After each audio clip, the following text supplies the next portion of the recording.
इस क्लास के तहत सभी विद्यार्थी आज ट्रांसफॉर्मेशन में एक न्यू टॉपिक आप लोगों को हम बताने चल रहे हैं, उसको आप लोग समझ लीजिए। सबसे पहले देखिए, आपका ट्रांसफॉर्मेशन का जो आज का टॉपिक है, अफर्मेटिव को निगेटिव में ट्रांसफॉर्म करना है। जैसे कि आपको पहले बताया गया, चेंज और ट्रांसफॉर्म में अंतर होता है। ट्रांसफॉर्मेशन का मतलब होता है change a sentence pattern from one pattern to another without changing its meaning is called transformation. उसे हम ट्रांसफॉर्मेशन कहते हैं। तो अब देखिए, सबसे पहले तो आपको दोनों स्ट्रक्चर आपको सबसे पहले पता होना चाहिए। पहला हमने मान लीजिए आपको अफर्मेटिव का स्ट्रक्चर लिखा। अफर्मेटिव हमारा कुछ इस रूप में होता है, subject, helping verb. Helping verb जरूरत पड़ती तो लगता है, नहीं तो नहीं लगता। मेन वर्ब, मेन वर्ब के बाद ऑब्जेक्ट, ये आपका अफर्मेटिव का हो गया। इसके बाद negative, subject, helping verb, not, main verb, object. ठीक, आपका ये दोनों फॉर्मेट हो गया, सामान्य फॉर्मेट। और इन दोनों फॉर्मेट को आप क्या कहते हैं? असर्टिव। क्या कहते हैं? असर्टिव सेंटेंस कहते हैं, आपको पता हो गया। ठीक है, मतलब सकारात्मक वाक्य के दो पार्ट हो गए, अफर्मेटिव और निगेटिव। क्लियर हो गया? जैसे मान लीजिए हमने एग्जांपल लिखा, ठीक, हमने लिखा सी इज अ ब्यूटीफुल, क्या हो गया?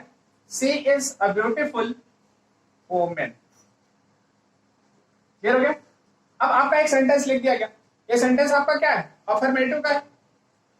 सामान्य फॉर्मेट के तहत आपका आ गया सेंटेंस। चलिए, अब इसको मान लीजिए हमने निगेटिव में चेंज कर दिया। किसमें चेंज किया? निगेटिव में। अगर हम निगेटिव में चेंज किया तो ऐसा लिख दिया हमने, she is not a beautiful women. आपका निगेटिव हो गया। ये निगेटिव तो हो गया, लेकिन ये ट्रांसफॉर्म नहीं हुआ। क्या नहीं हुआ?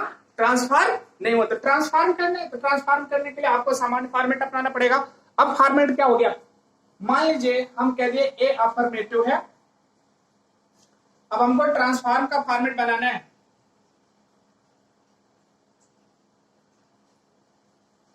इसका ट्रांसफॉर्म का फॉर्मेट बनाना है।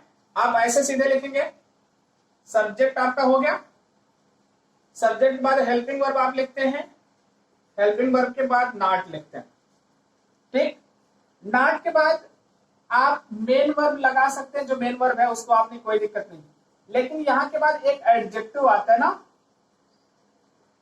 देखिए क्या आता है, जैसे ब्यूटीफुल लिखा ना, इसी का हमको इस एडजेक्टिव का अपोजिट वर्ब यहां पर लिखना पड़ता है।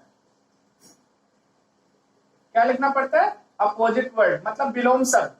इसके बाद अदर थिंग्स को हम नोट कर देते हैं। इसका आपको ध्यान में रखना है। अब मान लीजिए इसी को आपको ट्रांसफॉर्म करना हुआ, तो जब ट्रांसफॉर्म करेंगे तो आपने क्या लिखा? She is not and beautiful का क्या हो गया? Ugly women. देखिए, she is not an ugly women. अब ट्रांसफॉर्म हो गया, वो अगली नहीं, इसका मतलब क्या है? ब्यूटीफुल है। अब इसका मतलब क्या हो गया? ये जो हम सेंटेंस लिखे थे चेंज वाला ना, आप ऑफन अक्सर गलत कर जाते हैं, क्योंकि आपके हाई स्कूल इंटर का सिलेबस में आपका ये रखता है, और लेकिन ट्रांसफॉर्मेशन आप फॉलो नहीं करते, आप चेंज में आप क्या लिख दिए इसको, तो आपका सेंटेंस क्या हो गया? गलत हो गया, क्योंकि आपको ट्रांसफॉर्म करना है। क्लियर हो गया? ऐसे ही हम अन्य एग्जाम्पल लेते हैं, अब आपको समझ में आ जाएगा। तो चूंकि हम ट्रांसफॉर्मेशन का फॉर्मेट लिख रहे हैं, इसलिए अब आपको ध्यान में रखना है कि कैसे हम इसको चेंज करेंगे।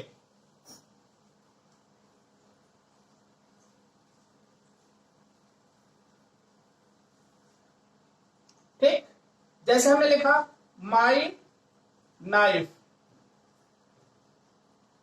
ठीक है, हमने लिखा वाज वेरी, क्या हो गया? हमने लिख दिया शार्प। ठीक, मेरी नाइफ वाज वेरी शार्प, मतलब मेरी चाकू बहुत क्या थी? तेज थी। अब इसको आपको ट्रांसफॉर्म करना है। अब निगेटिव में आप गए, यहां पर लिख दिया आपने क्या? माई नाइफ, यहां पर वाज लिखा, वाज रहने दिए, यहाँ पर नॉट लगा दिए। वेरी शार्प लिखा है, अब वेरी शार्प बहुत तेज थी, नॉट क्या लिखेंगे, वेरी ब्लंट लगाएंगे, नॉट ब्लंट लिख दीजिए बस। ब्लंट मतलब थोथरा। क्या होता है, हम ट्रांसफॉर्मेशन करते समय थोड़ा बहुत मीनिंग में परिवर्तन कर सकते हैं, इसमें कोई प्रॉब्लम नहीं आएगी। अब आप लोग क्या करेंगे, ट्रांसफॉर्मेशन के तहत अफर्मेटिव को निगेटिव में चेंज करें, और इसी का जस्ट अपोजिट होता है निगेटिव को जब हम अफर्मेटिव में बनाते हैं तो वहां से नॉट शब्द हटाते हैं, तथा उसके बाद का मान लीजिए जो ब्लंट है इसको जब बनाएंगे तो यहाँ पे क्या करना पड़ेगा, हमको शार्प करना पड़ेगा। ठीक, इस रोल को आप लोग पढ़ें तथा एक्सरसाइज करें। Thank you for this class.